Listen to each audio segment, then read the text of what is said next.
Peril of Politicizing Science. I think we actually looked at it before. It's closing in on 97,000 views now, which is amazing, in and of itself. But I know a question that I had for a long time was, what prompted you to get into what were you seeing that prompted you to start writing that article?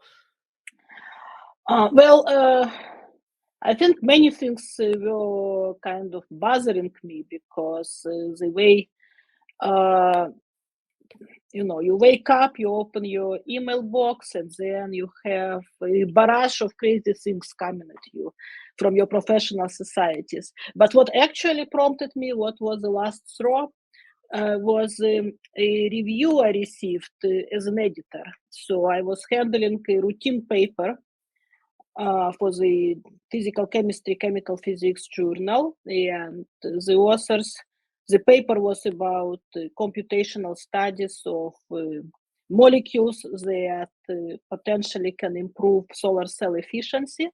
And so I sent paper for review. Reviews came back. They were the usual mix of, you have to explain this better, you need to do another calculation, you need to cite these few more papers, and then one of the reports contains the closing sentence saying that, well, the authors mentioned the Shockley-Queisser limit, and this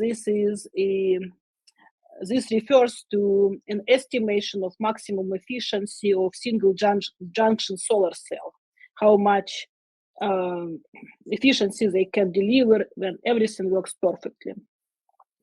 And they mentioned this limitation as the motivation for their work, and technically this is the correct name, but the authors may want to reconsider calling it Shockley and Queisser limit, because Shockley was a racist, and then this reviewer provided a link to the reference to a paper published in a professional magazine, which I went and read, which was a long rant about how we should rename everything to make science more inclusive and more just. And that was really last straw, and I just couldn't take it anymore, because it reminded me so vividly about how things were in Russia when things were, names were removed, pictures were photoshopped. Well, they didn't have Photoshop then, but there were other techniques, and I just couldn't keep quiet any longer. Mm.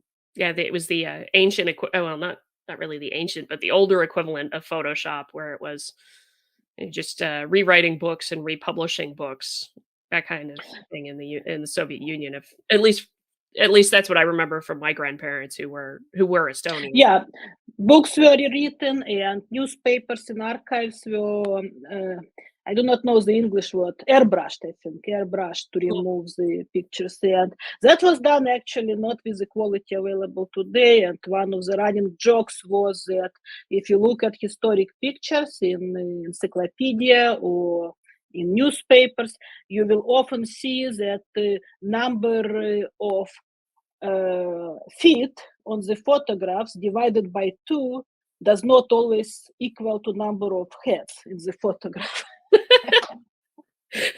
Yeah, suddenly the heads are taken off. Folks disappear. Yeah, we can do that with Photoshop for sure, but yeah, in Soviet Union, it was a little bit more than just taking it out of an image.